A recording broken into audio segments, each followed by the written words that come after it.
America में एक truck driver है जिसे कुछ सामानों की डिलीवरी करनी है, वो भी उसके टाउन से बहुत दूर। गाड़ी चलाते हुए ट्रक ड्राइवर ने मैप को देखा और फिर उसने अपनी घड़ी देखी। उसे पता चला कि उसके पास बहुत टाइम है, इसीलिए उसने एक दूसरा मोड़ ले लिया। दरअसल यहाँ पर है एक हाईवे रेस्टोरेंट जिसका नाम है फ्रेडीज डाइनर। ट्रक ड्राइवर अक्सर वहाँ पर जाता है क्योंकि इस रेस्टोरेंट के अंदर उसे एक अलग ही लेवल की खुशी मिलती है, एज इफ लाइक वो दोबारा अपने घर लौट आया हो। अक्सर इस रेस्टोरेंट में हमेशा कस्टमर्स भरे पड़े रहते हैं जो कि बातचीत करते रहते हैं और साथ ही एक आदमी होता है जिसका नाम है फ्रेडी और यही हमें खाना सर्व करता है।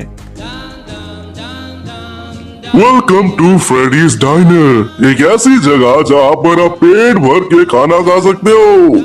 दूर से ये एक बहुत ही नॉर्मल रेस्टोरेंट लगता है, लेकिन ध्यान देने पर ट्रक ड्राइवर देख सकते हैं कि यहाँ पर कुछ लोग ऐसे भी होते हैं जिनका कॉस्ट्यूम बहुत ही अलग होता है। पहली बार जब ट्रक ड्राइवर यहाँ पर आया था तो उसे ये सब देखकर बहुत अजीब लगा कि ये इतने अजीब लोग यहाँ पर क्यों है, लेकिन फिर उसने सोचा कि शायद ये नाटक कंपनी के लिए काम करते हैं, इसीलिए इनका गेटअप थोड़ा अलग सा होता है।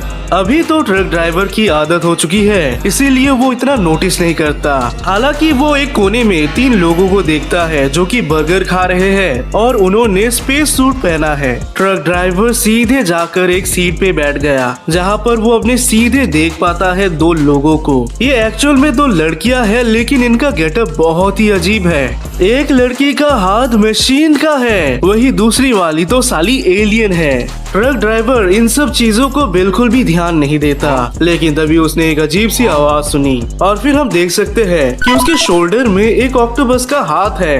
तुम्हारी हिम्मत कैसे हुई यहाँ पर बैठने की? मैं बात में मुझे बात दूंगी क्या तुम मेरे सिर में बैठ जाओगे? ये मेरा टेबल है, सुअर के बच्चे। ये अजीब सा क्रिएचर ट्रक ड्राइवर को नीचे फेंक देता है और इसे देखकर ट्रक ड्राइवर भी शॉक्ड है क्योंकि उन्होंने आज से पहले ऐसा अजीब सा चीज कभी नहीं देखा और ये पहली बार उन्हें एक झटका लगता है कि ये हो क्या रहा है। बाकी लोग तो चलो शायद उन्होंने कॉस्ट्यूम पहना है, लेकिन ये ऑक्टोपस है, इसने तो कॉस्ट्यूम भी नहीं पहना है, फिर ये क्या है? ट्रक ड्राइवर दौड़कर काउंटर पर जाता है जहाँ पर वो ये सब फ्रेडी को एक्सप्लेन करता है, लेकिन फिर वो अपने आसपास नोटिस करता है कि वाकई में यहाँ पर कुछ तो गड़बड़ जरूर है। दोस्तों, यही है फ्रेडीज डाइनर। यहाँ पर आपको अजीब से अजीब कैरेक्टर्स देखने को मिलते हैं। वैसे तो फिलहाल एसबी फाउंडेशन ने इसे बंद कर दिया है, लेकिन फिर भी इसका बिजनेस चलते रहता है और वो इसीलिए क्योंकि यहाँ पर जो कस्टमर्स आते हैं वो दरअसल बहुत सारे डायमेंशंस के होते हैं।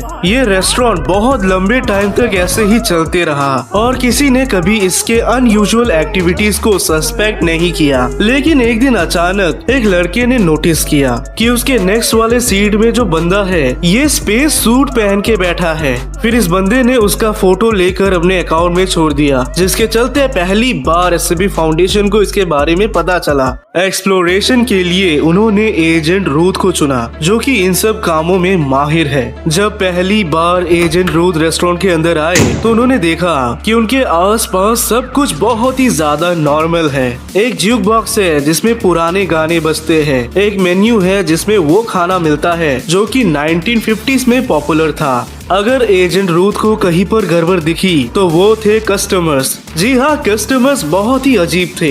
एजेंट रूथ एक ऐसे टाइप के इंसान है जो कि इंसान की शक्ल में भेड़िए को भी पहचान जाते हैं, लेकिन यहाँ पर इनके सामने इतने सारे अजीबो गरीब क्रिएचर्स हैं, फिर भी पता नहीं क्यों इन्हें इतना काम फील हो रहा है, एज इफ लाइक उन्हें पता है कि ये क्रिएचर्स है, लेकिन फिर भी उन्हें काफी ज्यादा सेफ फील हो रहा है। दरअसल यही तो है फ्रेडीज डाइनर की खासियत। यहाँ पर लोग अलग अलग डायमेंशन से आते हैं और वो बस यहाँ पर खाना एंजॉय करने ही आते हैं। अक्सर ये क्रिएचर्स यहाँ पर आकर ज्यादातर बर्गर ही खाते हैं और ये एक ऐसा टाइप का रेस्टोरेंट है जहाँ पर सभी लोग बहुत खुश हैं। कभी भी किसी ने कोई कंप्लेन नहीं की। एजेंट रूथ बिल्कुल भी समझ नहीं पाए कि वो यहाँ पर करे तो करे क्या। वहीं पर वो देख सकते हैं कि एक बच्चा चॉकलेट मिल्क शेक पी रहा था, लेकिन उनके बगल में एक बहुत ही बड़ा जायंट मिट्टी का मॉन्स्टर आ गया, लेकिन इनमें से कोई भी अटैक नहीं कर रहा। इसके बाद एजेंट रूथ सीधे जाकर एक कस्टमर के बगल में बैठ गए। ये एक बूढ़ा कस्टमर है जो कि ग्रीन कलर का है। अब यहाँ पर आप मुझे बताओ कि ये किससे मेल खाता है? आपका नाम क्या है सर जी? फ्रेडी, जो कि आगे चलकर बन जाता है SCP-4258-1। हमारे डाइनर पर आने का आपका बहुत बहुत शुक्रिया। मैं ये समझ ही नहीं पा रहा कि ये जगह आखिर है क्या। ये डाइनर है। एक तुम्हारे डायमेंशन पर भी आ गया।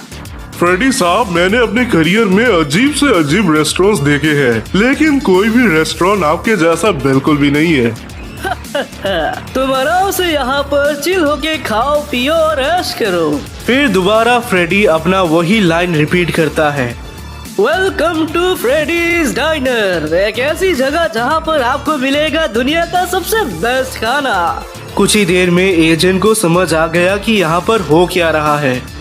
शायद हर एक डायमेंशन पर आपका ये रेस्टोरेंट मौजूद है, एम आई राइट?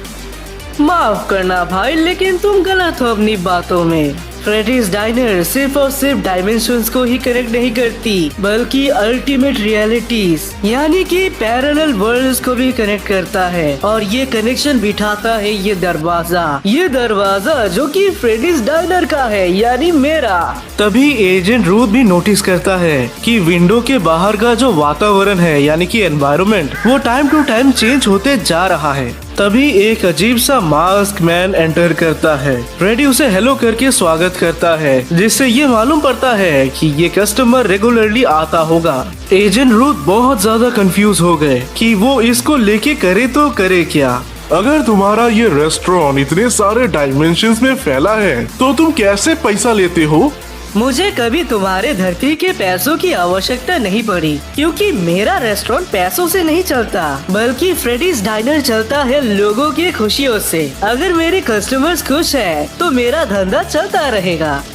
लेकिन फिर भी फ्रेडी सर, लोगों की खुशियों से आपका ये धंधा कैसे चल सकता है? जरा आप थोड़ी विस्तार में बताएंगे? तुम मेरी बात को अच्छे से नहीं समझे। दरअसल मेरा धंधा वाकई में इनकी खुशियों पर ही चलता है। अगर मेरे कस्टमर्स खुशी से खाते हैं तो मेरा बिजनेस और अच्छे से चलता है। तुम बस यहाँ पर आओ और खुशी से पेट भर के खाओ। अगर तुम खुश हो तो मैं खुश हूँ। बातों ही बातों में एजेंट ने ऑर्डर किया बर्गर और फ्राइज, लेकिन फिर वो देखता है कि फ्रेडी के अलावा कोई भी और आदमी काम नहीं कर रहा। साथ ही साथ पता नहीं कैसे, लेकिन अचानक से उसका ऑर्डर हवा में आ गया। एजेंट रूथ इस बर्गर को SCP फाउंडेशन में ले जाता है, जहाँ पर रिसर्च के बाद ये पता चला कि ये तो नॉर्मल बर्गर है। साइट 17 के डायरेक्टर एजेंट रूथ के इस रिव्यू से खुश नहीं थे, इसीलिए उन्होंने इसे दोबारा भेजा, ये कहकर कि तुम इस बार जाओ और कस्टमर से बात करो, पता करो कि ये इंसानों के लिए खतरा है कि नहीं। अगले दिन एजेंट रूथ सीधे जाकर एक स्टोन मैन से बात करने लगे, जिसकी पूरी बॉडी स्टोन से बनी है। एजेंट रूथ इस स्टोन मैन से उसके डायमेंशन के बारे में पूछते हैं, जहाँ पर उसे पता चला कि इसका नाम है रॉक, और तो और इसकी गैलेक्सी में सभी लोगों को रॉक ही बुलाया जाता है। रॉक की दुनिया में सिर्फ पत्थर के लोग रहते हैं, और तो और वहाँ पर सिर्फ पत्थर ही पाए जाते हैं। साथ ही रॉक ये भी बताता है कि पत्थर बहुत टेस्टी होते हैं खाने के लिए। इसके बाद एजेंट रूथ अगले दिन दोबारा जाते हैं उस रेस्टोरेंट में। ये उनका तीसरा अटेम्प्ट था, और इस बार वो अपनी मर्जी से जाते हैं। इस बार रेस्टोरेंट के अंदर घुसते ही एजेंट रूथ एक आदमी से टकराते हैं, और वो कोई और नहीं बल्कि उनका ही हमशक्ल है। दरअसल एजेंट रूथ को ये अंदाजा ही नहीं था कि वो पैरेलल वर्ल्ड के खुद से ही मिलेंगे। इसके बाद ये दोनों बैठकर बहुत लंबे टाइम तक बात करते हैं, जहाँ पर इन दोनों को रियलाइज हुआ कि इन दोनों की जिंदगी पैरेलल है लेकिन सेम है। जो इसके दुनिया में हो रहा है वो उसके भी दुनिया में चल रहा है। सब कुछ काफी परफेक्ट चल रहा था, लेकिन तभी फ्रेडी आता है उस पैरेलल वर्ल्ड वाले का ऑर्डर लेकर। ये लीजिए सर आपका burger and fries. Awesome, thanks Freddie. चलो अभी मजे से खाते हैं। यहाँ पर मैं बस यही कह सकता हूँ कि खाने का तरीका थोड़ा कैजुअल है। बाप रे बाप, इस पैरेलल वर्ल्ड के कितने सारे दांत हैं, और खाने के साथ ये प्लेट को भी खा गया। तो यही है कहानी फ्रेडी के कोठे फ्रेडी के डाइनर की। आपको ये कहानी कैसी लगी सब्सक्राइब करके जरूर बताना, और कमेंट करके जरूर जाना। What the fuck am I speaking.